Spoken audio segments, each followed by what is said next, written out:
Um dos assuntos abordados aqui no canal é Felipe Martins.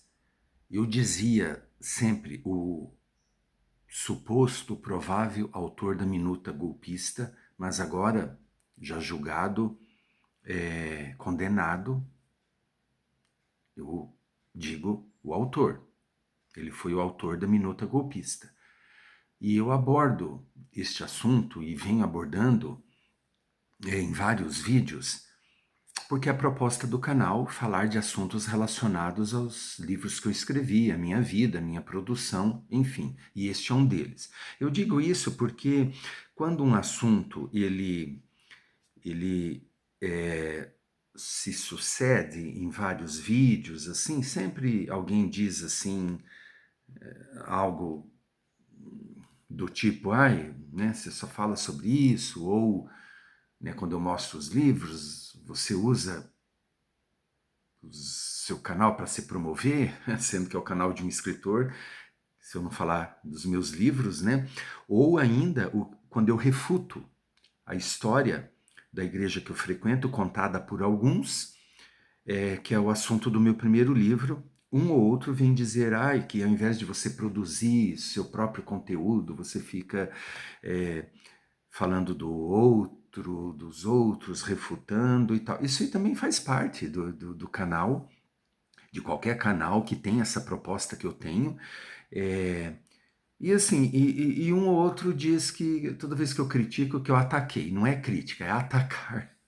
Então, assim, ao fim e ao cabo, quer ser youtuber, vai dar a cara a tapa, vai ter que viver, enfrentar tudo isso, né?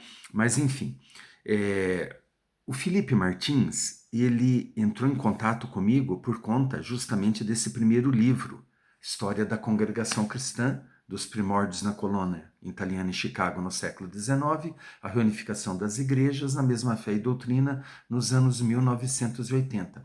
A família dele é tradicional da Congregação Cristã CCB, a igreja que eu frequento. E ele já foi condenado a 21 anos e um canal muito bom que tem mostrado as audiências, os depoimentos desses golpistas. Eu já falei desse canal aqui, um deles se chama Canal Filosofia Marginal.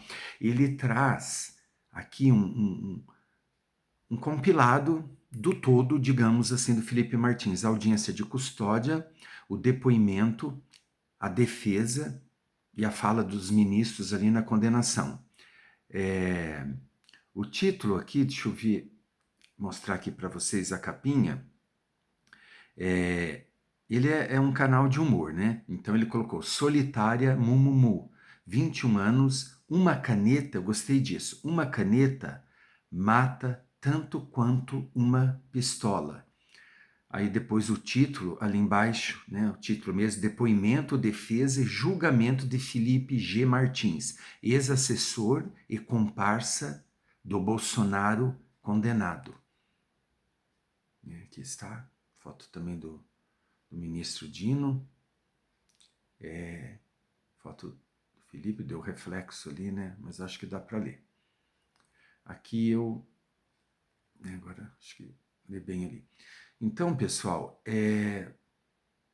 eu falei já dele há anos, mesmo antes aqui de todos esses acontecimentos, quando estourou essa questão da minuta golpista, o nome dele veio, né, na imprensa, nos meios de comunicação e nas redes sociais. Meu nome é Emildo Coutinho, este é o canal Emildo Coutinho, o escritor.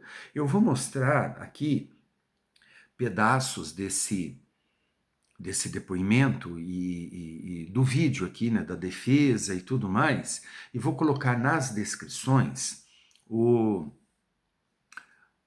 link para vocês acessar, porque assim, ó, o vídeo inteiro tem quase 5 horas, gente. Eu dei uma acelerada e assisti tudo isso no final de semana para falar com vocês. Então, por isso que eu já peço que curtam, comentem, compartilhem, se tiver interesse, envie para alguém que seja interessante, porque eu preciso fazer o canal crescer. Tenho estado aqui presente todo dia postando, basicamente, assim, todo dia postando um vídeo. Às vezes eu posto até 2 e eventualmente não posto. E quando eu falo sobre coisas mais polêmicas, o canal cresce mais ainda. Então, eu estou me informando e coletando, né, material sobre isso, sobre a presença do bolsonarismo na igreja que eu frequento. E hoje, conversando com a minha esposa, ela é meio contra, assim, essa minha vida intelectual, como sempre, assim, né? As esposas, elas pensam mais no pão sobre a mesa do que produção de livros, assim, porque não dá muito dinheiro, e o YouTube também. Pela cara dela eu vejo perda de tempo, ela quer que eu só dê aula no estado e procura, né, me dedicar ali, qualquer coisa do gênero ela aprova, né? E é interessante que depois a gente vai falar de um livro que tem a ver também com essa questão aqui, né? Que é O Feijão e o Sonho, do Orígenes Lessa. Então, veja bem, eu falei sobre o Felipe Martins também no esclarecimento dos novos atos, a história de uma pesquisa inquietante. Eu vou mostrar aqui a mensagem que ele me enviou, e esse livro aqui são os bastidores para produzir este que é um calhamaço, 579 páginas, né, uma história bem interessante da congregação cristã no mundo inteiro, a partir ali dos primórdios na colônia italiana em Chicago, conforme o intertítulo diz. Então, gente, veja bem, o Felipe Martins é um produto, assim, de um caminho que tomou essa extrema-direita no Brasil. Depois eu vou falar do guru deles, Olavo de Carvalho, que eu estou fazendo curso para entender o porquê que essa geração do Felipe Martins teve, assim, como guru uma pessoa igual Olavo de Carvalho, e o resultado que aconteceu com Felipe Martins tem a ver com as pregações do Olavo de Carvalho, o que ele fez com essa geração. O Felipe Martins, nesse dia aqui, da custódia, da audiência, ele estava com 36 anos, ele poderia ser meu filho. Então, para mim, é um menino, é um jovem, né, casado já com uma filha, e é uma pena, gente, isso que aconteceu. Eu vou mostrar aqui a apresentação dele, né? Então eu vou mostrando aqui por partes.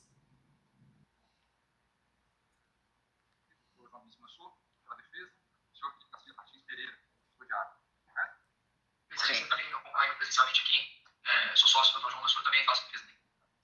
Qual é o seu nome, doutor? William Eliades Jansen. Ok, esse dado vai ser gravado, tá? Iniciando a gravação a partir do momento que eu entrei aqui. Inicialmente, eu vou explicar o que se trata, a audiência de custódia, e fazer algumas perguntas para o senhor Felipe. Meu nome é Leonardo Fernandes, eu sou juiz auxiliar do juiz Alexandre Moraes, sou juiz federal da primeira região e presido o ato de delegação de Sua Excelência. Eu já falo aqui que o objeto da audiência de custódia, até pela minha delegação, é verificar a legalidade e irregularidade da prisão, do ato de prisão de Constituição realizado na data de ontem. Não vamos entrar, então, em discussão relativa a fato e nem vamos discutir mérito ou culpa na audiência de custódia. Então, inicialmente eu pergunto, senhor Felipe, se o senhor teve tempo de conversar com a sua defesa, com o seu advogado, antes de iniciar essa audiência de custódia? Doutor, com sua permissão, sim, confio que tive tempo de falar com ele e conversamos brevemente. Sim, excelência, conversão suficiente. O senhor está algemado? Não. Não? Então, a segunda pergunta que eu faço, o senhor já fez exame de corpo de delito? Sim, foi feito ontem, não me recordo exatamente o horário, mas foi realizado. O senhor teve a possibilidade de falar com algum familiar ou com alguma pessoa responsável, fora da superintendência da Polícia Federal? Ainda não, tive uma pendência de verificar se eu poderia ou não fazer um telefonema para o meu pai, mas estou aguardando tranquilamente. Senhor Felipe, eu vou fazer algumas perguntas sobre a sua pessoa, tá? Excelência, eu lhe pergunto, Excelência, pela ordem, só para que não alonguemos mais a discussão, o senhor que irá presidir a audiência, então? Eu já estou presidindo, doutor. Tá, exatamente. No meu entendimento, Excelência, eu entendo que o ministro Alexandre de Moraes foi o juiz que determinou a ordem de prisão. Então deveria ele ser ele que deveria presidir essa audiência de custódia. Inclusive já é o entendimento que determina o quadro normativo do Conselho Nacional de Justiça. Só para que fique consignado, Excelência. Ok, doutor. Continuando, senhor Felipe. O senhor tem quantos anos? Tenho 36 anos, recém-completos em dezembro. O senhor tem filhos, dependentes? Tenho uma filha. Sim. Quantos anos ela tem? 3 anos de idade. Ela é dependente do senhor? Sim. Através de pensão alimentícia. Ela mora com o senhor ou com a mãe? É guarda compartilhada, mas passa a maior parte do tempo com a mãe. Tem guarda compartilhada. O senhor trabalha com o quê?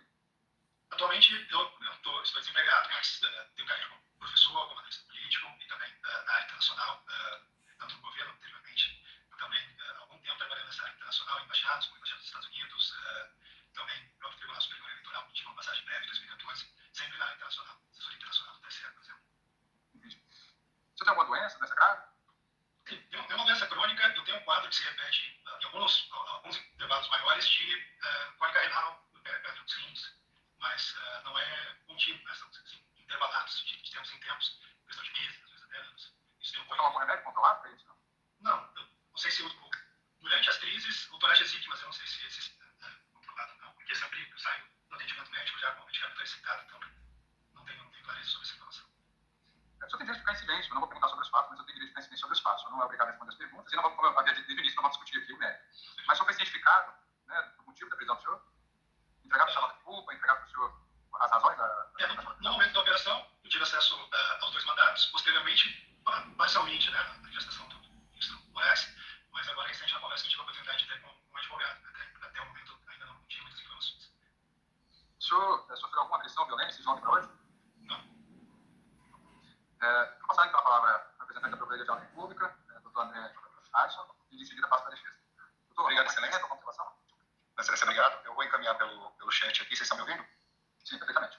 Tá. Vou encaminhar de baixo aqui pelo chat para facilitar a confeição da ata, mas em razão da limitação imposta pela resolução 213 do CNJ, o Ministério Público se insiste a se manifestar sobre a circunstância em que se realizou a prisão.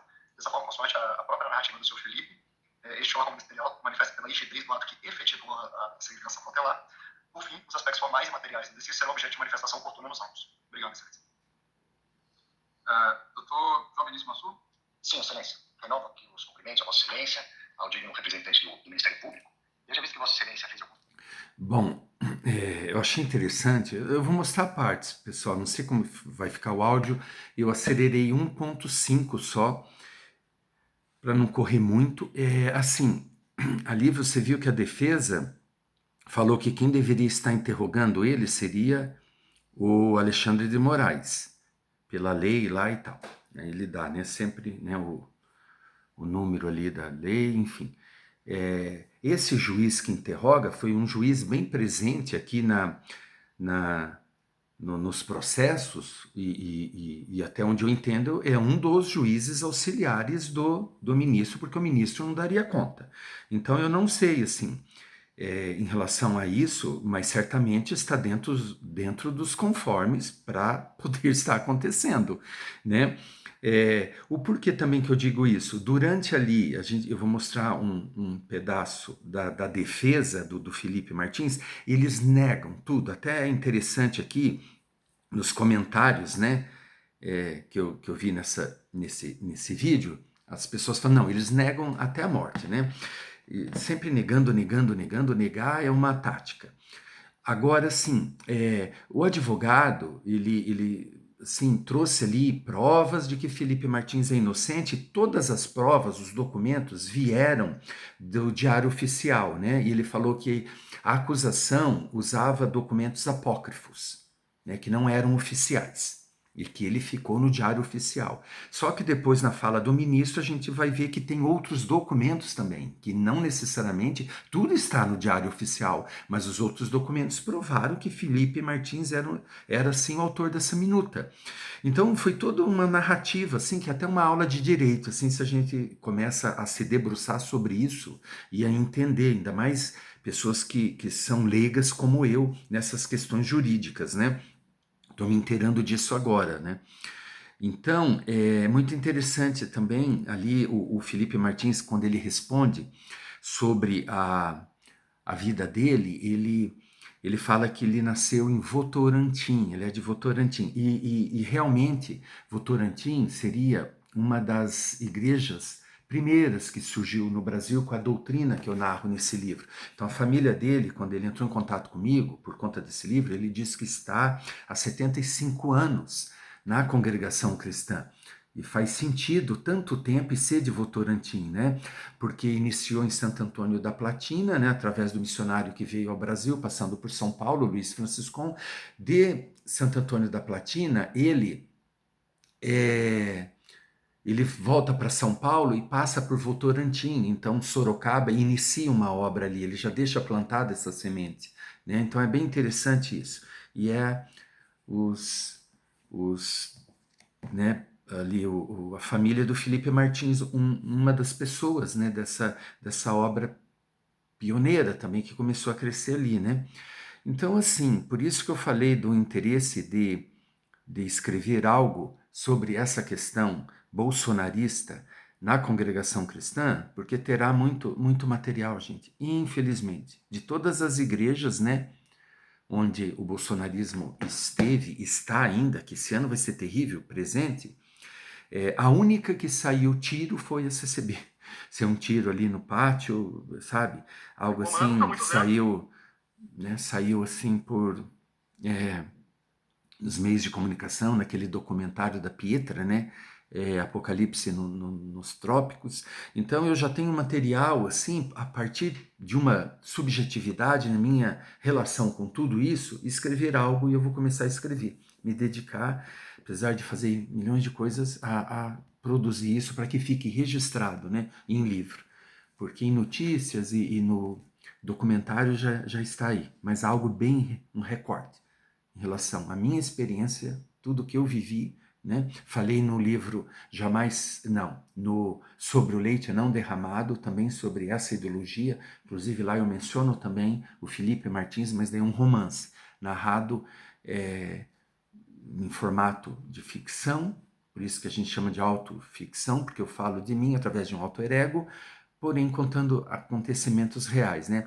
Pessoal, agora é o depoimento dele. Uma coisa que foi presente o tempo inteiro foi não acesso aos laudos, melhor dizendo, laudos. Não acesso aos laudos que fazem parte desse discurso que não se sustenta, né? Eu vou mostrar aqui um pouco, eu não sei qual que é exatamente assim, porque se eu for achar no celular é ruim os pontos, marcar, né? Eu deveria fazer isso, mas daria bem mais trabalho. Então eu peguei aqui, né, uns pedaços, vamos ver aqui como que foi. É também um amigo, você é uma pessoa ligada a causas cristãs, a causas pró-vida, defesa da vida, combate ao aborto. Então é uma pessoa que eu conheço já há alguns anos e a minha relação com ele é estritamente em torno desses termos religiosos, de ideias, de valores, nos quais a gente sempre converge. Consta dos autos que no dia 24 de outubro de 2022, o senhor teria recebido uma mensagem desse padre informando que ele estava embarcando... Aqui está falando do padre ali, né, que era um guru espiritual, um dos do Bolsonaro. Você viu? Luta contra o aborto e tal. Então, assim, isso aí é muito presente, foi até, né, veio a calhar aqui, muito presente nesse discurso que eu chamo de religiofascista. A imprensa, né, a mídia usa cristofascismo, eu prefiro usar religiofascismo, para não usar o nome do meu senhor dentro, né, nessa ideologia aqui. Então combate o aborto, só que combate o aborto desse jeito aqui, aplicando golpe, né? Uma minuta golpista queria prender autoridades e também, num outro desdobrar do mesmo golpe, iria matar algumas pessoas. Então, quer dizer, defende a vida, mas mataria outros, e sempre na boca deles. Bandido bom é bandido morto. Nada de direitos humanos, porque são bandidos. Agora se preocuparam com isso, né? Agora esses golpistas presos estão vendo o porquê que a esquerda luta por direitos humanos. Né? Você vê assim, todos os depoimentos, eu vou começar a trazer aqui, reclamam da comida, reclamam do chão, do clima, de tudo. Tudo eles reclamam, que é o que a esquerda via e vê e quer melhorar. Enfim, direitos humanos. Então aqui o Felipe Martins, né, na luta pelo aborto, por isso que com o padre eles, né, faziam a linha tamo junto nessa luta contra o aborto. Então vamos aplicar golpe, né, derrubar um governo eleito pelo povo. Você viu ali, golpe não é só com arma, pode ser com uma caneta. Gostei desse título. E ele é o autor dessa minuta. Foi provado já. Negaram, continuam negando, né? Vão negar a vida inteira. 21 anos.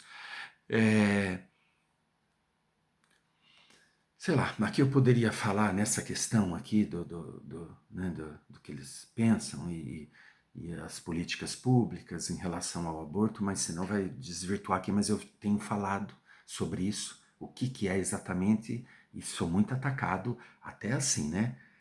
Praguejado, excomungado por alguns da CCB, da Congregação Cristã, né? Então, olha só, sabe, é falta de colocar as coisas no lugar, sabe? Você pode até pensar tudo o que ele pensa, mas assim, aplicar golpe, gente, isso aqui é crime, né? Para uma reunião no gabinete do general Braga Neto. O senhor confirma essa mensagem? Sabe qual era a pauta dessa? Eu não me recordo dessa mensagem, eu não sei se o padre esteve com o general Braga Neto. O que eu posso informar ao senhor, como eu disse, que esse padre prestava serviços religiosos ao presidente da República. À época dos fatos, né, no final de 2022, novembro, dezembro, como é público também, existem várias notícias a esse respeito, o presidente da República se encontrava bastante enfermo, com um quadro de erisipela, uma infecção muito grave. Tá, vou pulando aqui, né? Vou lembrando o que foi dito, mas é isso. Eles negam. Eles negam, tudo eles negam. Então, as autoridades estrangeiras que tomavam todas as medidas cabíveis. E assim, teve coisa que ele não se comprovou, por exemplo, a ida dele para os Estados Unidos, durante um período ali que ele teria viajado, né, com a família Bolsonaro, salvo engano. Talvez uma outra coisa eu vou deixar escapar aqui, gente, assim, ou falar algo que não é exatamente isso, né? Mas não desmerece as outras provas. E aquela velha história, a pessoa sempre diz que a pessoa foi presa nesse contexto golpista aqui por determinado ato somente. Com Felipe Martins aconteceu isso, como aquela cabeleireira que foi porque ela pintou ali a estátua, imagina, 17 anos, se não me engano ela pegou 17, né? Porque pintou a estátua. Gente, tem os laudos ali com os outros crimes, Felipe Martins também. Não ficou preso só por conta de tal coisa. Outra coisa característica do Felipe é assim, você vê, ele estava com tornozeleira eletrônica na casa dele, mas não podia usar a rede social. Daí ele usou o LinkedIn, daí disse que não usou. Então, assim, a defesa usa muito disso aqui com prova, sabe? Quem vê parece assim, não, então é inocente. Mas daí você ouve o ministro e a acusação, daí você vê o quanto não se sustenta esses discursos, né? Específico, como nós estamos falando da viagem também no dia 30 de dezembro de 2022. Essa viagem. Exatamente, esse ponto que eu chegaria. Se havia a previsão do senhor de acompanhar o presidente da República, na lista. Não havia qualquer previsão oficial, embora, pelo que tenha sido informado pelo embaixador André Chamon, quem ficou ali em caráter provisório organizando essa lista, organizando esses procedimentos antes de submeter ao cerimonial, foi o colaborador, por exemplo, Antônio Alcide, que foi, inclusive, com quem foi encontrada aquela lista em que constava o meu nome. Porém, ao longo do processo, né, como de forma muito clara, embora tenha sido negado depois pela testemunha Fábio Chora, que a minha prisão tenha citado em decorrência dessa viagem, né, isso está muito evidente nos processos, inclusive, estou no roteiro aqui, depois terei a oportunidade de falar sobre isso, mas como a viagem era um ponto muito central para a prisão cautelar, inclusive com manifestações da PGR, pedindo diligências para verificar se eu havia ou não viajado, a gente passou também a fazer ali uma série de diligências que, infelizmente, não foram feitas pela Polícia Federal, que demonstravam que o meu nome não havia constado de nenhuma lista oficial, não havia sido submetida ao Itamaraty, não havia sido submetida aos... Bom, então, aqui ele mencionou o Paulo Cid, eu me lembrei agora do que eles falaram, né, a defesa sobre Paulo Cid. Tudo foi o Paulo Cid que fabricou contra o Felipe Martins. Vocês vão ver um pouco ali da defesa, tomara que eu pego essa parte, mas se eu não pegar, já vou explicando aqui. Tudo foi o Paulo Cid que fabricou, assim, até posições de quem entra ali na repartição pública, enfim, eles dizem que foi o Paulo Cid que ficou ali na porta, algo assim, sabe, uns absurdos. Depois o ministro explica, e essa questão da viagem, veja bem, depois ele foi liberado, ele ficou 6 meses preso, e quando se comprovou ali, o ministro soltou ele. Ele teve a sentença ali, a liminar, agora eu não vou saber usar os nomes corretos também, para ser solto, né? Então, assim, foi uma precaução, né? Uma precaução, porque tem gente que já fugiu, então, enfim, né? Quando a gente ouve o ministro, a gente entende tudo, né? Esse que está sendo chamado de ditador, né, no Brasil. Vamos ver aqui mais um pouquinho para frente, gente, mas eu vou ter que pegar aleatório, né? Eu deveria ter anotado os pontos assim, mas ficaria bem demorado.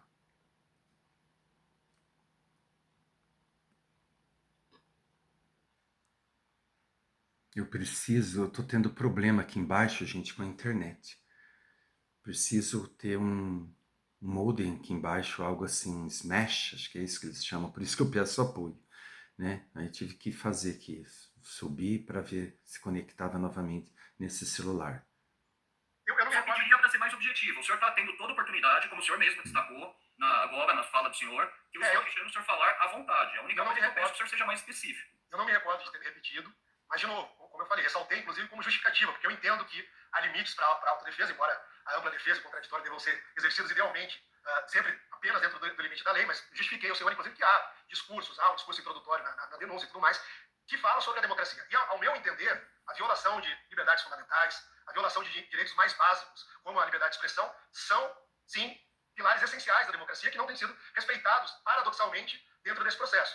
E, como eu disse ao senhor, isso precisa ficar consignado não só nos autos desse processo, mas pela primeira vez a gente tem a oportunidade de ser acompanhado pela sociedade brasileira, em nome do princípio da transparência. Então, por isso, eu fiz tanta questão de enfatizar esses pontos.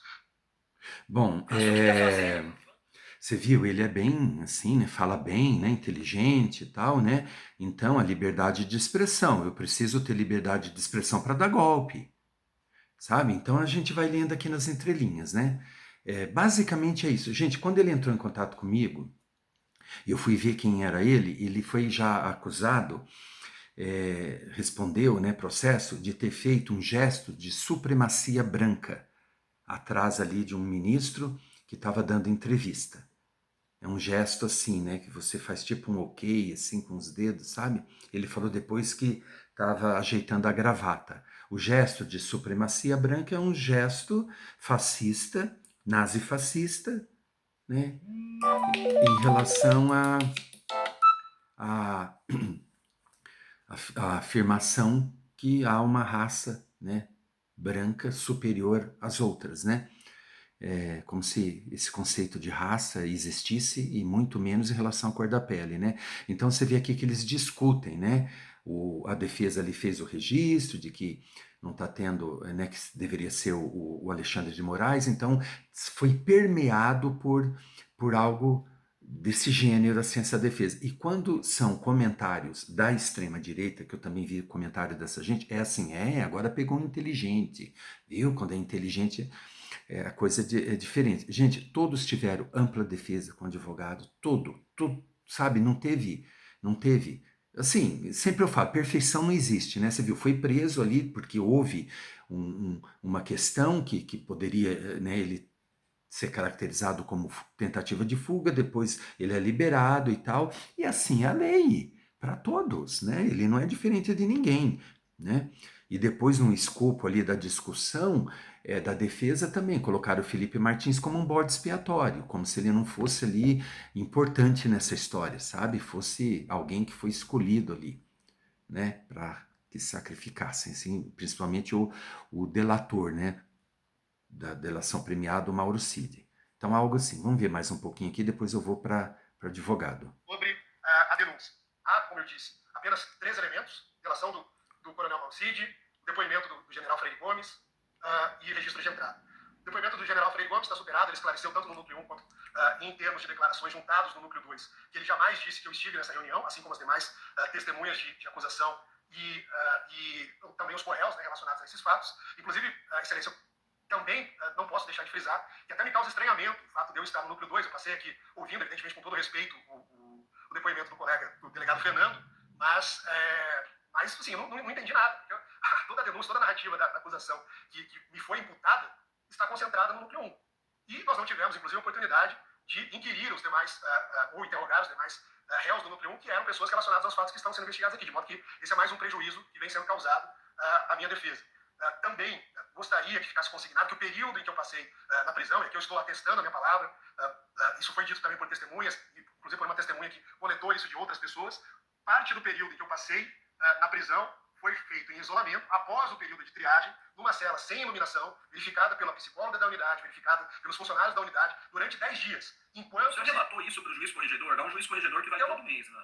Excelência, eu não recebi visita do juiz corregedor, mas recebi visita da procuradora, que era corregedora dos presídios pelo Ministério Público, recebi visitas do TJ do Paraná, os funcionários, né, os servidores, isso foi relatado a eles também, a própria corregedoria do DEPEN, deputados estaduais que integravam a Comissão de Segurança Pública do Estado do Paraná também estiveram lá e puderam averiguar esses fatos atestados. Já, sim, fica registrado esse ponto já, o senhor já registrou, como o senhor falou, gostaria que fosse consignado.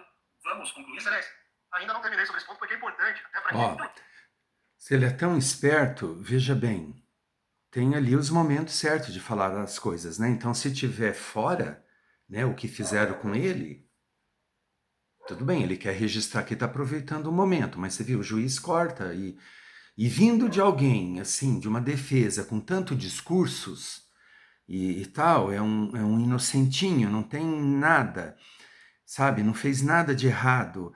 Então, assim, gente, para mim é bem interessante esse caso e por isso que eu quero me debruçar e ver isso aí e lançar algo, escrever algo, porque, né, frequenta, né, a família, ele também, de uma certa forma, acho que ele não é batizado, mas frequenta, ele se diz da CCB também, quando entrou em contato comigo, colocou assim, e assim, uma pessoa que chegou nesse ponto, né? Então é algo assim que tem tudo a ver aqui com o canal, com a minha discussão. Eu estou fazendo o curso do Olavo de Carvalho para entender gente como Felipe Martins, porque é cria do Olavo de Carvalho. Eu assisti já algumas aulas e o que eu observei até agora? Ele foi instigando um ódio nesses jovens, eu coloco assim como jovens. Desde o início ele foi instigando. E ele fala desde o início do Lula, do Frei Beto, da Marilene Chaui, dos comunistas. Já logo no início, está sempre macetando essas pessoas, chamando de ignorantes, disso, daquilo, sabe? Não tem filosofia nenhuma, os filósofos clássicos ali que você vai imaginar que vão ser estudados, não. Ele fala que não é para ninguém ler, porque senão vai fazer o que todos fazem e não é por aí. Ele tem toda uma ideia de filosofia ali a partir do seu próprio filosofar, entendendo esse mundo. Isso aqui eu acho até interessante, mas você tem que conhecer as coisas, nem que for para rechaçá-las, né? Por isso que eu estou fazendo o curso dele, justamente por isso, né? E assim, em relação ao Feijão e o Sonho, alinhando ali com a minha esposa, né, que é aquele velho dilema, o escritor, o artista, ele sonha na produção artística, e o feijão do lado de lá do cônjuge é o que coloca a comida na mesa, que é o importante. Ele indicou logo no início esse livro, e todo mundo anotando, e ele falou Origens Nestlé e tal, eu falei, meu Deus, é um livro bom, mas assim... Ninguém conhecia, né? Isso aí também não me surpreendeu, né? Ninguém conhece a literatura brasileira, que aliás ele meio que despreza aqui.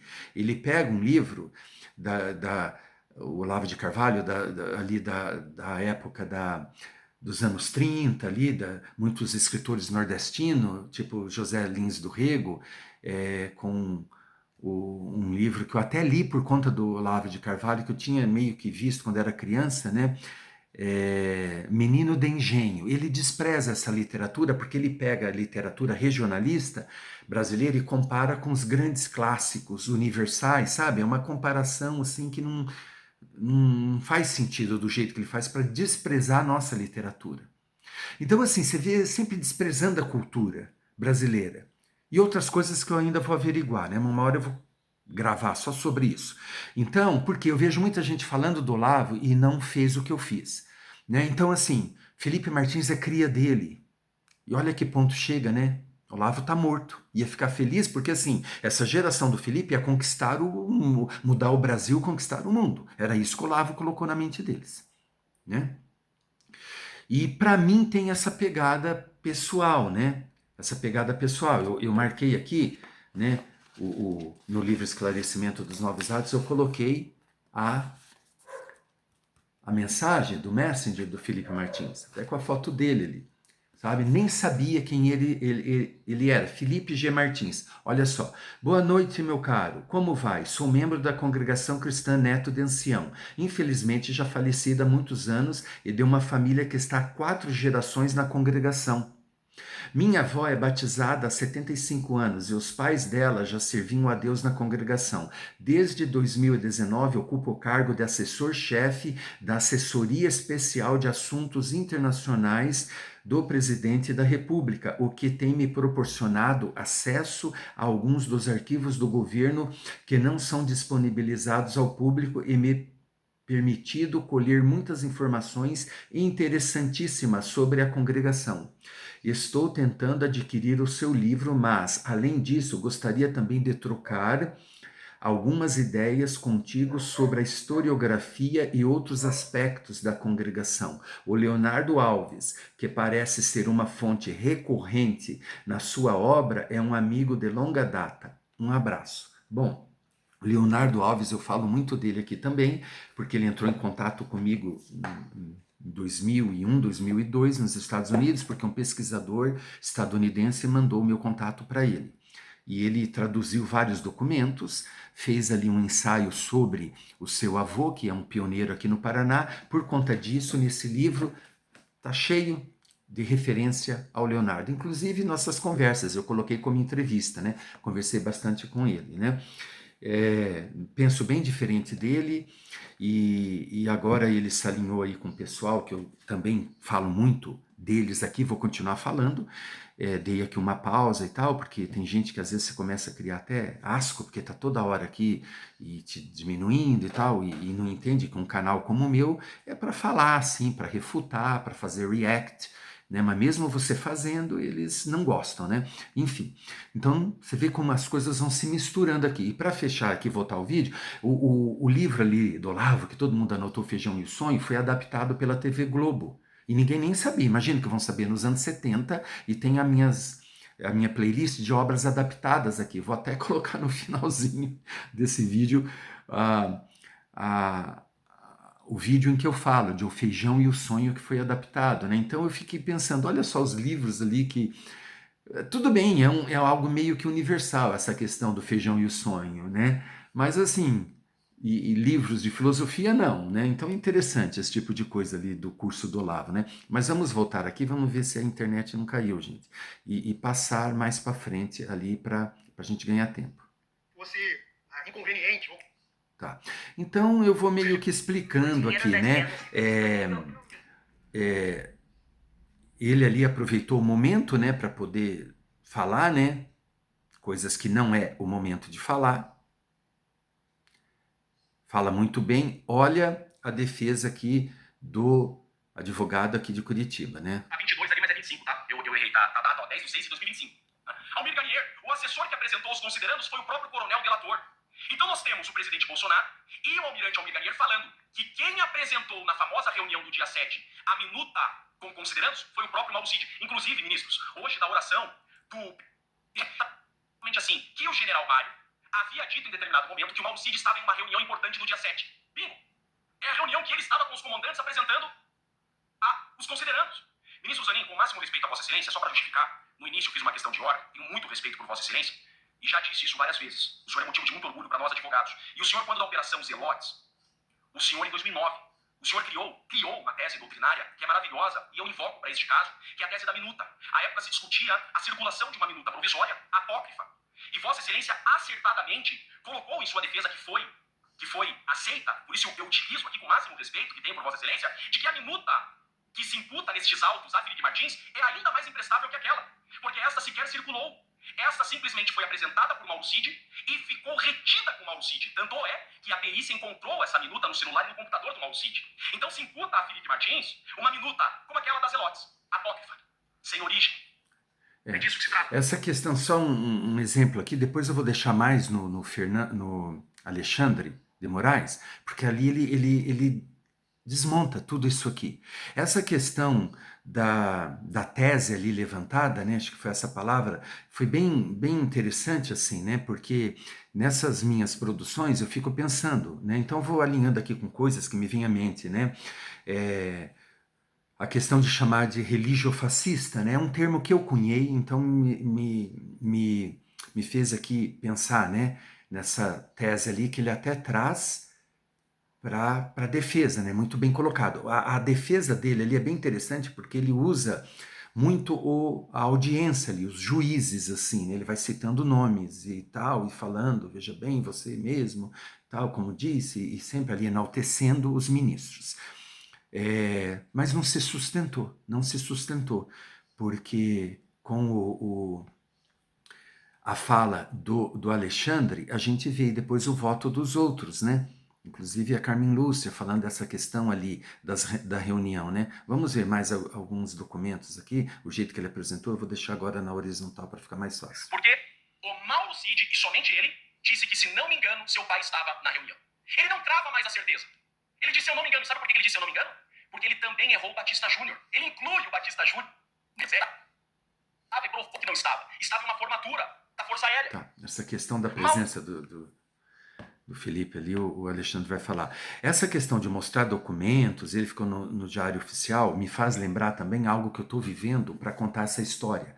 Então, por isso que essa questão da documentação, eu vou rever isso, assim, porque até para escrever o livro que eu quero escrever, ter acesso aos laudos e ver isso e tal, e ver toda a narrativa, porque ambos os lados trazem documentos. E nessa história aqui é a mesma coisa, só que eu vejo, eu particularmente, o lado de lá pula alguns documentos para narrar isso de acordo com seus interesses. Eles ignoram alguns, inclusive alguns que eu traduzi. Eles pulam essa parte. É como se você fosse falar assim de Getúlio Vargas e pulasse os anos 30, que ele foi ditador, né? Alguns questionam isso, mas enfim, né? Ele tinha um governo do Estado Novo bem diferente dos anos 50. Então, se dos anos 50 você acha que é bom e tal, ele fez coisa boa, criou a lei trabalhista, a CLT, vamos pular os anos 30, né?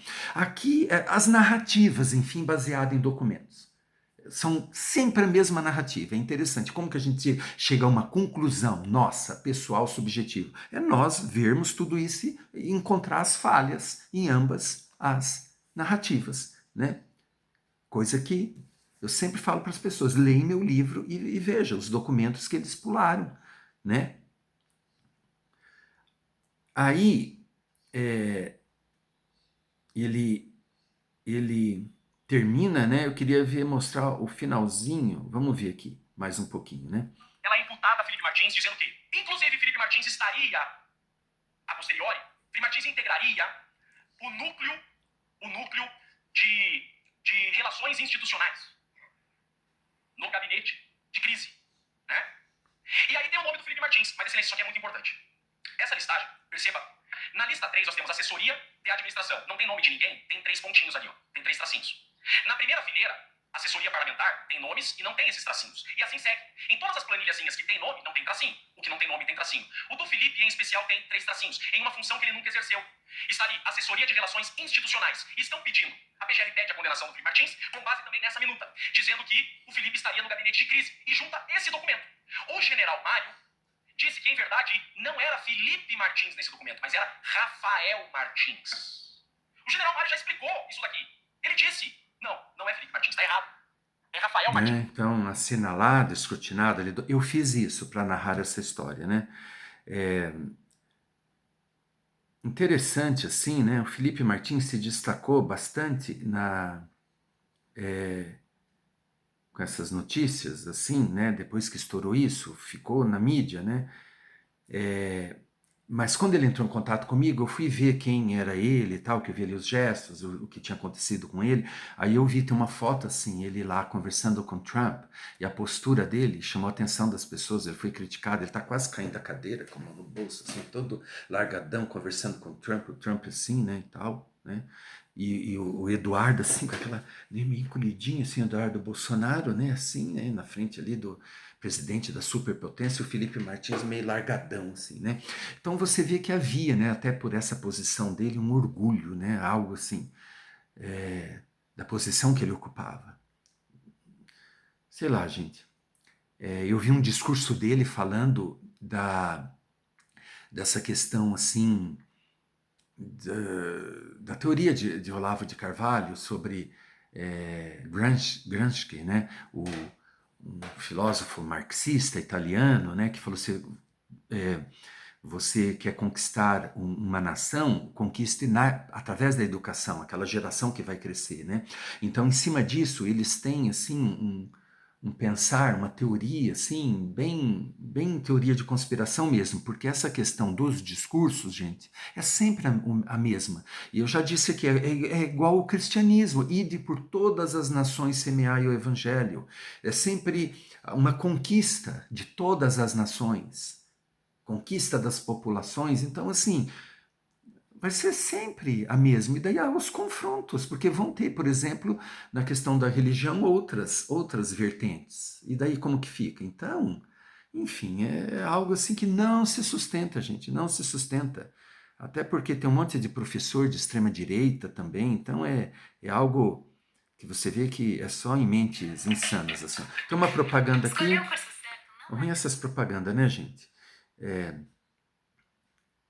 Aí ele vai terminar e daí já entra o Alexandre, deixa eu ver aqui. Né? Vamos ver aqui. Existe, sim, um documento que se atribui a Felipe Martins.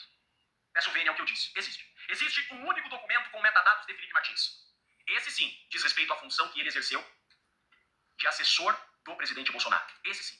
Ele escreveu um discurso, onde, no discurso, Eu vou acelerar um pouco mais. ministro Zanin, o discurso de alguém, ele não põe suas próprias palavras. Ele precisa, inclusive, refletir a vontade do orador, daquele que discursará. Ele escreveu um discurso que a Polícia Federal induz a imprensa a divulgar que seria um discurso para Bolsonaro contestar o resultado eleitoral de 2022. Não é verdade. Se lermos esse discurso, metadados do Felipe, a gente mostra, eu não escondi nada aqui, ministro Zanin, nada. O que tem contra o Felipe está aqui, metadados dele. Não tem mais nada do Felipe. Tudo que tem é celular no sítio. Aqui, metadados do Felipe. E está aqui o discurso. O que aconteceu, olha lá, por anos fui acusado injustamente de querer dar um golpe. O que aconteceu foi exatamente o contrário. Fui acusado por anos de tentar dar um golpe. O que aconteceu foi exatamente o contrário disso. Por isso, mesmo considerando essa eleição ilegítima, não irei contestá-la. Para quem tem contato de bastidor com o grupo do presidente Bolsonaro, ouve que saiu da boca do Mauro Cid que Felipe era a ala mais radical, chora de tristeza. O Felipe foi o primeiro a dizer, olhando nos olhos do presidente Bolsonaro, no dia do segundo turno, seremos a oposição mais forte que a esquerda já teve em sua história, presidente Bolsonaro. Vamos fazer a maior oposição e voltaremos no próximo governo ainda mais fortes e mais organizados. No final, Felipe Martins escreve: seguirei firme em meu compromisso com nossa nação e lutarei desde o primeiro dia contra um governo que considere legítimo e sem condições morais de governar nosso país. Isso Felipe Martins fez. O único que nunca esteve envolvido em qualquer narrativa de se colocar contra a eleição foi criado por Mauro Cid e está sendo julgado. Mas aqui, né, sem condições morais, né? Baseado em quê? Que se considere as provas oficiais. Olha o que a defesa pede. Raramente um advogado pede isso. Que se descarte as provas extraoficiais, que se considere exclusivamente as provas publicadas em diário oficial e que se leve em consideração que há contra Felipe Martins, no mínimo, uma dúvida muito razoável por tudo que foi produzido em contraditório judicial. Eu peço encarecidamente a absolvição de Felipe Martins. Ele não deve essa acusação. Felipe Martins não é culpado de ter feito, escrito e apresentado a minuta golpista. Quem o fez foi Mauro César Placide. O pleito é de absolvição de Felipe Martins. Presidente, com muito respeito, devolvo a palavra a esse eminente juízo. Sem mais, obrigado.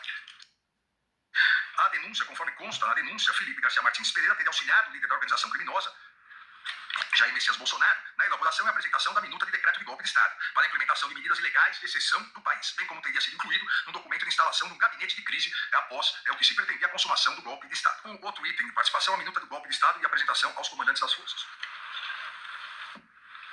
Aqui, a participação dos réus Felipe Garcia Martins Pereira e Mário Fernandes. Então, Jair Messias Bolsonaro, líder da organização criminosa, escolheu Felipe Garcia Martins Pereira, um de seus assessores do governo federal, de sua mais alta confiança, para auxiliar na elaboração da minuta de decreto golpista, considerando que todos se recordam, o réu exerceu o cargo de assessor-chefe internacional.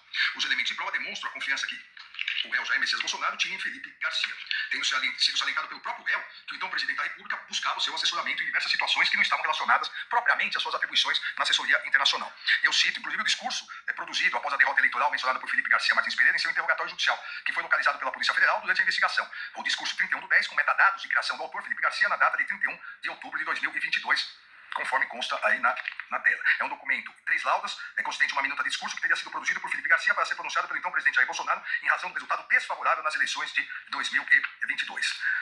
O réu, Felipe Garcia Martins, em seu interrogatório judicial, ele pretende, na defesa, ele pretende justificar sua não participação na organização criminosa e no intuito golpista por ter elaborado um discurso ao presidente.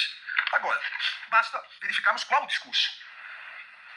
Quero o discurso produzido e assumido, pego pela Polícia Federal, os metadados, mas assumido pelo réu Felipe Garcia, mas dito que, olha, eu tanto não sou golpista que preparei um discurso.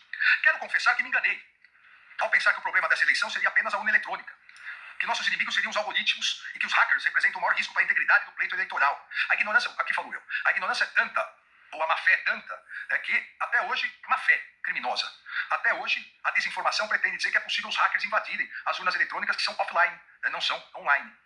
Então, volto ao discurso, mais um para os anais da literatura brasileira, que nossos inimigos seriam os algoritmos e que os hackers representam o maior risco para o pleito, para a integridade do pleito eleitoral. Mal sabia eu que o problema ia muito além. Queriam proteger um lado em detrimento do outro. Queriam nos proibir de falar a verdade sobre nós, dificuldade de lá publicasse mentiras nojentas sobre nós. Que a lei iria determinar transferências sem sentido de nossas propagandas televisivas para nossos adversários. Que a censura iria calar a voz dos conservadores, proibindo rádios, televisões e jornais de falar a verdade. Que influenciadores que nos apoiam seriam desmonetizados para não permitir que continuassem desempenhando um papel na discussão pública e na disputa eleitoral. Que proibissem cidadãos honestos de exibir nossa bandeira em carros, caminhões e fachada de lojas. Que institutos de pesquisas iriam trabalhar abertamente para induzir os eleitores a um suposto voto útil, prejudicando candidaturas legítimas e tentando favorecer um único candidato.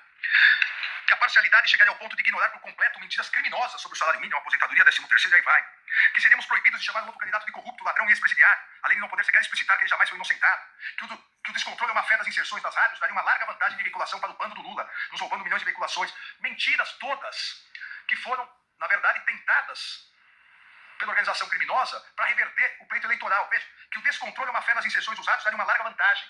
Lembra todos que houve uma representação também, dizendo, nas vésperas do segundo turno, que milhares de inserções em rádios, televisões, tinham sido suprimidas por parte do TSE. Primeiro, a ignorância e má-fé, que quem manda para as rádios são os próprios partidos políticos. E segundo, que streaming não precisa, e isso talvez no futuro seja importante, a legislação eleitoral alterar, mas streaming não precisa passar propaganda de rádio ou TV, a propaganda gratuita, e esses que não passaram nem de um lado nem do outro. Mas todos os pontos aqui, exatamente os pontos de desinformação utilizados para deslegitimar a justiça eleitoral, as eleições, para propiciar o caos social e o golpe. Todos eles dizendo exatamente isso. E aí, ainda mais duas, olha, não permitirei que o nosso Brasil se torne uma Venezuela. Não tratarei com normalidade um governo liderado por uma quadrilha que saqueou o país e que agora volta à cena do crime. Ou seja, o próprio discurso mostra o dolo golpista do réu Felipe Martins.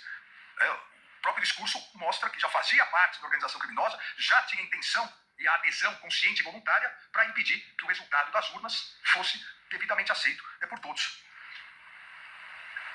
O documento é corroborado ainda por outras condutas delitivas de Felipe Garcia. E essa principal. A instrução processual demonstrou que Felipe Garcia Martins Pereira efetivamente integrou a organização criminosa em unidade de desígnios com os integrantes do núcleo crucial. Eles se reuniam no Palácio do Alvorada com a finalidade de mostrar, redigir e divulgar, junto com Jair Messias Bolsonaro, líder da organização criminosa, a minuta golpista. Os elementos de prova demonstram que Felipe Garcia Martins efetivamente esteve no Palácio do Alvorada, tendo chegado no dia 19 de 11 de 2022, às 14h59. Aqui também é importante salientar que não só há essa prova, como a planilha em formato digital, a Procuradoria-Geral da República juntou ofício com o registro de entrada do senhor, e aqui a resposta do ofício Felipe Martins, no Palácio do Alvorada, no dia 19, no dia 7 de dezembro, 9 de dezembro.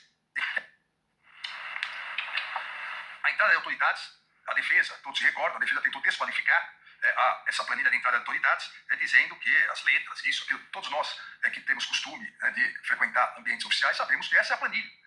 Enquanto não se digitaliza, essa é a planilha, mas a mais do que isso, exatamente, porque é o controle do Palácio do Alvorada. Houve, e aqui é muito importante dizer, a defesa apontou que o Procurador-Geral da República juntou provas, juntou laudos, inclusive foi um oficial GSI, para reafirmar a presença de Felipe Martins nessas datas no Palácio com o presidente Jair Messias Bolsonaro. Não é uma inovação acusatória, uma vez que a imputação é exatamente que o réu Felipe Martins esteve no Palácio, esteve com o presidente Jair Bolsonaro, como o próprio réu colaborador Mauro Cid confirma também, e essa foi uma prova para reafirmar o que a defesa vinha impugnando. E a defesa teve toda a possibilidade, nas suas alegações finais, de impugnar também esse documento, que, repito, como disse no caso das preliminares, nos termos do artigo 402 do Código de Processo Penal, as partes podem a qualquer momento juntar documentos. Então não há nenhuma inovação na imputação de fatos, mas sim uma reiteração na comprovação do fato apontado na denúncia e que a defesa pôde se defender durante toda a instrução processual penal de que efetivamente o réu Felipe Martins esteve com Jair Messias Bolsonaro na presença do réu colaborador Mauro Cid e eles mostraram, discutiram uma minuta do golpe. Em seu depoimento, na qualidade de informante do juízo, Mauro César Barbosa Cid confirmou a realização das duas reuniões como confirmou que após a reunião, o réu Felipe Garcia Martins Pereira veio até minha mesa onde eu estava, onde eu ficava na sala auxiliar, com esse documento rabiscado. O documento rabiscado, todos se recordam, a minuta do golpe, que tinha vários considerandos. Numa primeira reunião, os considerandos, depois o próprio presidente da República, então presidente, o líder da organização criminosa Jair Messias Bolsonaro, ele retirou a prisão de algumas autoridades. Havia a determinação de prisão desse ministro relator, ministro Gilmar Mendes, e o então presidente do Senado, o senador Rodrigo Pacheco, e o presidente de próprio Porto rabiscou, deixando somente uma prisão. E aqui, o réu colaborador, ele confirma que Felipe Garcia Martins Pereira compareceu à reunião, participou das reuniões apontadas pela Procuradoria-Geral da República, acompanhado numa delas de um jurista e um padre, e que Felipe Martins teve contato com a minuta de golpe. O documento tinha várias páginas e considerandos que retratavam as interferências do Poder Judiciário no Poder Executivo e no final era um decreto que determinava diversas ordens que prendia todo mundo. Exatamente o que foi apreendido. Então, há a prova da sua participação na reunião, a entrada e saída do Palácio, há a prova aqui confirmada pela entrada e saída do colaborador, Mauro César Barbosa Cid, e há a apreensão do documento. O fato o general Freire Gomes ter afirmado que numa das reuniões participou Felipe Martins e depois, em juízo, ele disse que não poderia reconhecer Felipe Martins. Isso não afasta, até porque ele não disse que Felipe Martins não estava. Ele disse que não poderia, naquele momento judicial, diferentemente do momento policial, afirmar com certeza, porque não reconheceria, porque não tinha grande contato com Felipe Martins. Mas todas as provas corroboram exatamente o que a colaboração premiada disse. Não há, com todo respeito à defesa, não há nenhum sentido, e isso também não foi demonstrado nas alegações finais, na sustentação oral, não há nenhum sentido em afirmar que o réu colaborador tinha intenção de criminalizar Felipe Martins. Até porque sabemos que o réu colaborador, ele não queria nem colaborar. Depois, num determinado momento em que ele acabou envolvendo toda a própria família nas atividades criminosas, que ele fez a colaboração premiada com a Polícia Federal. E provavelmente o réu colaborador não tinha ciência que várias das mensagens apagadas seriam recuperadas. Então não há lógica em afirmar que tudo isso foi montado pelo réu colaborador quando há provas da participação efetiva do réu Felipe Martins. Ministro, se Vossa Excelência me permite, é que me chamou a atenção no processo um outro dado, porque o general fala que é um assessor, e depois em alguma passagem esse réu afirma que deveria ter sido o réu colaborador, como Vossa Excelência vem de dizer. Se fosse o réu colaborador, o general não teria nenhuma dificuldade de identificar, porque ele disse que ele não reconheceria. Ora, o réu colaborador era muito conhecido de todo mundo. Então, aqui se desfaz pela própria inverossimilhança. Exatamente. Porque se fosse o colaborador, todo mundo conhecia, seria reconhecido, porque ele diz que ele não conseguiria reconhecer. Até porque, ministra Carmen, o general Freire Gomes conhecia o réu colaborador desde criança, porque o general Freire Gomes era amigo do pai do general, do réu colaborador, general Lorena Cid, desde as academias. Então não há nenhuma verossimilhança realmente nessa alegação. E a mais aqui, os dados fornecidos pela empresa Uber, amplamente disponibilizados tanto à defesa da acusação, demonstram que o réu Felipe Garcia Martins efetivamente esteve no Palácio do Alvorada no mesmo dia horário registrado no controle de entradas e saídas do Palácio do Alvorada em 19/11. Então há mais uma prova aqui produzida com esmero pela Polícia Federal. Então não há nenhuma dúvida. O Felipe Martins, Uber Black, 19/11/2022, 14:59:53. Hoje a tecnologia faz com que todos nós sejamos rastreáveis em todos os locais. Então, aqui é mais. Eu não acredito que tenha sido o réu colaborador que chamou um Uber em nome do réu Felipe Martins, até porque aparece até a foto aqui, porque é a foto do perfil do celular de Felipe Martins. Então não há nenhuma dúvida e a prova técnica aqui demonstra.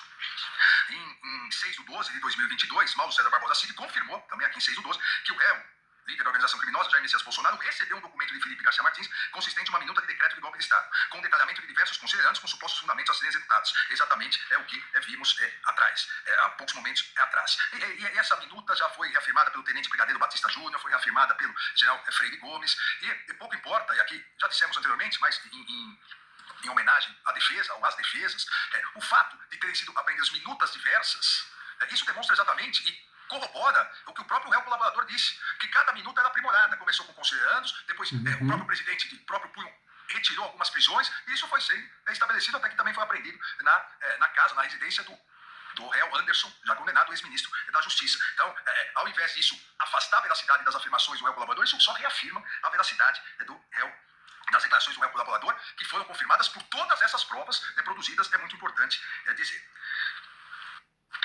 Nos autos, também da ação penal 2668, o réu colaborador também afirmou exatamente a mesma coisa, tanto lá quanto aqui como informante do juízo. Então não há nenhuma dúvida sobre a participação efetiva de Felipe, do réu Felipe Martins na organização criminosa. Vejam, desde o que foi apreendido como um possível discurso, aquilo não é um discurso, é um manifesto golpista, reafirmando tudo o que a máquina de desinformação dessa organização criminosa fez desde 2020, desde esse discurso golpista até a sua presença na reunião e a apresentação da minuta golpista. Ainda há outras planilhas de presença agora na reunião do dia 7. O que a defesa de Felipe Garcia Martins Pereira diz questiona a confiabilidade dos registros de controle de entradas e saídas do Palácio do Alvorada apresentados pelo Gabinete de Segurança Institucional. E chegou a dizer, eu me recordo, na sustentação oral, que quem fazia o controle de entrada e saída era o réu colaborador. Acho que todos se recordam, isso foi dito da tribuna. Veja, quem conhece qual a função do ajudante de ordens, não é nunca que alguém vai no palácio, entra, aí é o ajudante de ordens que está lá, vai fazendo, ou falsificando uma entrada e saída. E isso foi reafirmado a presença pelo GSI, reafirmado pelo Uber, ou seja, não há nenhuma dúvida da presença do réu, até porque o próprio réu Felipe Garcia Martins disse que frequentava com habitualidade, diz, frequência no Palácio do Alvorada era algo banal e frequente. Então, aqui não há também nenhuma dúvida dessa comprovação. Restou amplamente comprovado a presença de Felipe Garcia Martins Pereira nas datas apontadas pela Procuradoria-Geral da República na denúncia, inclusive no dia 7/12, tendo ingressado no mesmo horário que o general Freire Gomes e o réu Almir Garnier, como nós podemos ver aqui nesse controle de entrada e saída. Então não há nenhuma dúvida nisso, e também são dois os controles que confirmam esse fato.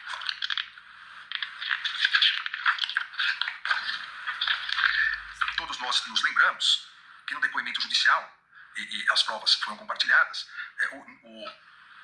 ao se referir a esse assunto, a essas minutas, até porque o próprio líder da organização criminosa ele reconheceu a existência da minuta do golpe, não chamando de minuta do golpe, chamando de minuta do estado de defesa, estado de sítio, mas todos se recordam que o réu, líder da organização criminosa, Jair Messias Bolsonaro, numa pergunta feita pelo Ministério Público, pelo Procurador-Geral da República, ele disse que após a derrota nas eleições e após o indeferimento ou improvimento dos seus recursos do Tribunal Superior Eleitoral, só havia uma possibilidade. E ele começou a analisar isso. O Ministério Público perguntou, o Procurador-Geral da República perguntou de novo. Aproveitando a premissa da atuação afirmada pelo senhor ex-presidente da República, de que sempre atua dentro dos limites da Constituição, eu gostaria de indagar como que ele enxerga medidas de anulação de eleições, prisão de autoridades, como que isso se enquadraria dentro da normalidade constitucional. E essas eram medidas que estavam previstas, os atos que foram cogitados durante esse período. E responde o réu Jair Messias Bolsonaro. Voltando à pergunta anterior, em julho ainda não era período eleitoral. Então Braga Neto estava apenas descompatibilizado. Isso é a questão porque ele estava naquela reunião. Não houve essa história de prender quem quer que seja. E nós voltamos para a Constituição, que é a nossa base.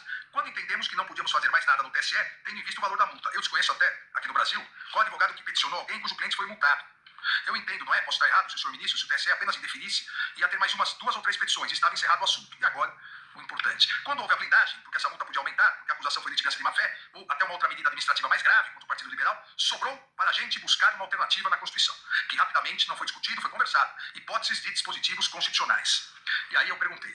É a segunda vez que o senhor fala isso, então acho que é importante esclarecer. O senhor está dizendo que a cogitação, a conversa, o início dessa questão de estado de sítio, estado de defesa, teria sido em virtude da impossibilidade de recurso eleitoral? É isso? E responde o líder da organização criminosa. Sim, senhor. Corroborando a discussão que o próprio réu Felipe Martins disse que jamais existiu. O próprio líder da organização criminosa confirma isso. E nos autos, nós temos a minuta disso. Não há, portanto, presidente, ministros, não há nenhuma dúvida da efetiva participação nesse ato executório, tanto de Felipe Martins quanto de Mário Fernandes. Aqui, presidente, já chegando quase ao final, Felipe Garcia Martins Pereira, a mesma dosimetria, entendo que a mesma dosimetria de Marcelo Costa Câmara, a culpabilidade em que pese um ser mais, como Vossa Excelência disse, o ideólogo, o outro atuou mais fortemente nas operações. Então, fixo a pena absolutamente idêntica aqui, 4 anos de reclusão. 4 anos e 10 meses de reclusão e 40 dias multa, fixando cada dia multa um salário mínimo, 5 anos e 6 meses perdão, essa é outra tabela. 4 anos e 10 meses de reclusão, 40 dias multa, 5 anos e 6 meses de reclusão pelo 359L, 6 anos e 6 meses de reclusão pelo 359M, cada um dos danos 2 anos e 6 meses, sempre 40 dias multa, fixando em um salário mínimo cada um deles, sendo 21 anos, sendo 18 anos e 6 meses de reclusão, regime inicial fechado, 2 anos e 6 meses de detenção e 120 dias multa no valor de um salário mínimo. Ministro Cristiano Zanin, acompanho o relator. Ministra Carmen Lúcia. Acompanho, presidente. Eu também acompanho, inclusive, nessa ideia de equivalência da dosimetria, porque, dependendo da circunstância, uma caneta mata tanto quanto uma pistola. Então, neste caso, considero que a reprovabilidade, embora materialmente os atos sejam distintos, mas a luz do 59 me parece, do Código Penal, me parece que é justa a ideia, por isso acompanho o relator. E proclamo, em relação a Felipe Garcia Martins Pereira, pena privativa de liberdade de 21 anos, sendo 18 anos e 6 meses de reclusão, 2 anos e 6 meses de detenção, 120 dias multa, a razão de um salário mínimo, é o resultado em relação ao Felipe Garcia Martins. velho, acho que sabia mais alguns anos. É isso, pessoal. Uma caneta, né? Como é o próprio título, né, aqui do vídeo, né, dele.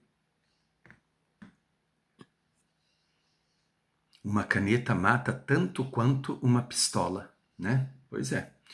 Isso aqui é o resultado, né, de tudo que eu disse aqui, né? Um guru de extrema direita que teve ali ideias a partir também de outras pessoas. Dizem que ele não era muito originais as ideias do Olavo de Carvalho. Essa geração do Felipe Martins, né, se educou, se intelectualizou através dele. Eu vejo muitos aqui, né, e tive contatos e tenho, né, com discípulos de Olavo de Carvalho, assim como, né, discípulos a gente vai ter aos montes aí, de tudo quanto é ideias, né, inclusive da narrativa. Novamente, isso aqui me ajudou muito a compreender o quanto às vezes documentos, dependendo o jeito que você está narrando, não quer dizer nada. Você vê, tudo aquilo ali que o advogado fez não provou e não se sustenta como a narrativa contada sobre essa história aqui por muitos, né? Pulando documentos e não indo fundo na análise, né? E depende que jeito que você vai fundo também, né? Se for para deixar coisas de lado, como esse advogado fez. Então, enfim. Pessoal, pense em apoiar meu canal. Tem as informações, pode ser por Pix, doando alguma coisa, para que eu possa investir aqui e ter um ambiente melhor e me dedicar mais aqui na produção, um microfone, enfim. Né? E sendo membro também é uma forma, e adquirindo os livros, inclusive os romances, né? Sobre o leite não derramado, eu falo do Felipe Martins, eu indico também. Vou colocar até na playlist desse livro, esse vídeo aqui nas playlists ali estará junto com os vídeos sobre, né, sobre o leite não derramado. É isso, nos vemos na próxima e até mais.